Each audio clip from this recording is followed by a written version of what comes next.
அனைவருக்கும் வணக்கம். இந்த பதிவில் ஒரு தகவல். உங்கள் குழந்தைகிட்ட ஒரு கேள்வி நீங்கள் கேட்கணும்.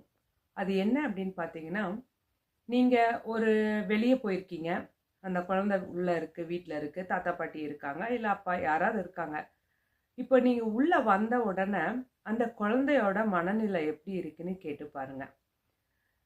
இந்த கொஸ்டின் நான் ஏன் அப்படின்னா, நம்ம ஜென்ரேஷனில் நம்ம ஃபீல் பண்ணதுக்கும் இப்போ இருக்கிற ஜென்ரேஷன் அவங்களுடைய மனநிலை, நம்ம அப்பா காலத்தில் அவங்களோட மனநிலை எல்லாமே மாறி இருக்கு. அதுக்கான கேள்வி தான் இந்த கேள்வி. இப்போ நிறைய குழந்தைகிட்ட இந்த கொஸ்டின் நான் என்னுடைய சர்க்கிளில் கேட்க சொன்னதுக்கு அவங்க எல்லாருமே மோஸ்ட்லி சொன்ன பதில் அம்மா நீங்கள் வெளியே போயிட்டு வீட்டுக்குள்ளே வந்தவுடனே படிச்சியா, குளிச்சியா, சாப்பிட்டியா, இல்லை ஹோம்ஒர்க்கை முடிச்சிட்டியா, இப்படி தான் கேட்குறீங்க. ஒரு ரிலாக்ஸாக ஒரு இதாக பேசுறதில்ல அப்படிங்கிற ஒரு குற்றச்சாட்டு தான் அவங்க வச்சுருக்காங்க.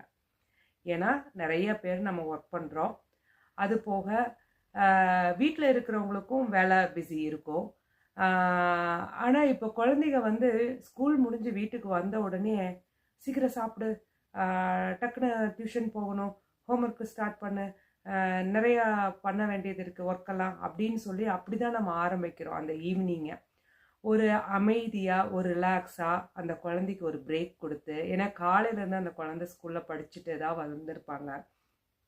அப்போது ஒரு பிரேக் கொடுத்து ஒரு ரிலாக்ஸ் பண்ணி அன்னைக்கு நடந்த நிகழ்ச்சியெல்லாம் கேட்டு அந்த மாதிரி நம்ம பண்ணுறோமா அப்படின்னா அது ஒரு